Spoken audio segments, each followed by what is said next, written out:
یمن کے علاقے میں سبا نامی ایک خوشحال سلطنت تھی جس کی حکمران ایک عقل مند، خوبصورت اور منصف مزاج خاتون تھی جسے دنیا ملکہ بلقیس کے نام سے جانتی تھی۔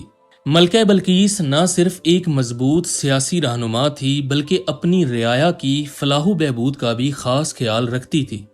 ان کے محل میں سونے، چاندی اور قیمتی پتھروں کی بہتات تھی اور پورا علاقہ باغات، نہروں اور عمدہ تعمیرات سے مزین تھا۔ عوام ان سے محبت کرتی تھی اور ان کی سلطنت اپنے وقت کی طاقتور ترین ریاستوں میں شمار ہوتی تھی۔ تاہم اس تمام دنیاوی عروج کے باوجود ایک کمی یہ تھی کہ وہ اور ان کی قوم سورج کی پوجا کرتی تھی اور اللہ وحدہ لا شریک کے بارے میں لا علم تھی۔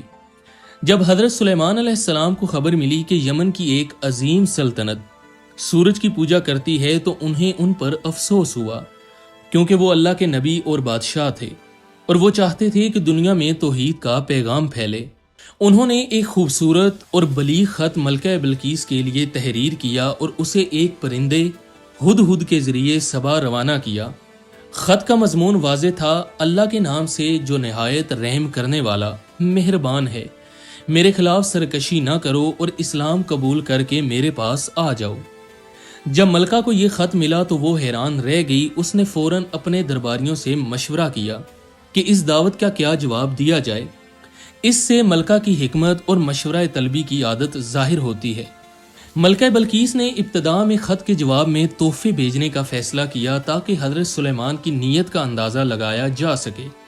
کیا وہ واقعی نبی ہیں یا کوئی دنیاوی بادشاہ جو صرف دولت کا طلبگار ہے؟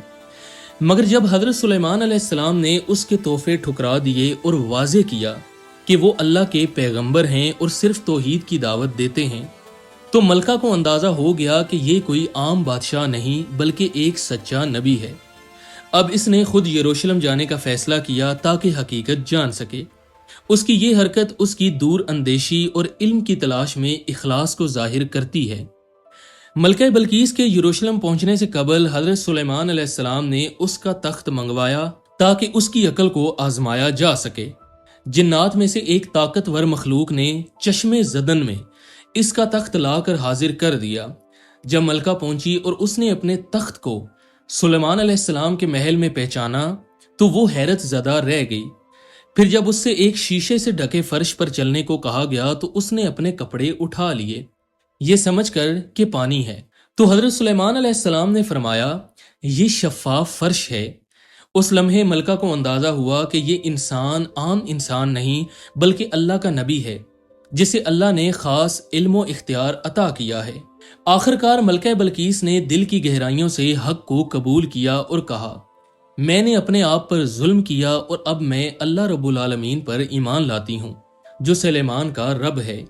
اس کے ساتھ ہی نہ صرف ملکہ نے اسلام قبول کیا بلکہ اپنی پوری قوم کو بھی اللہ کی طرف بلایا۔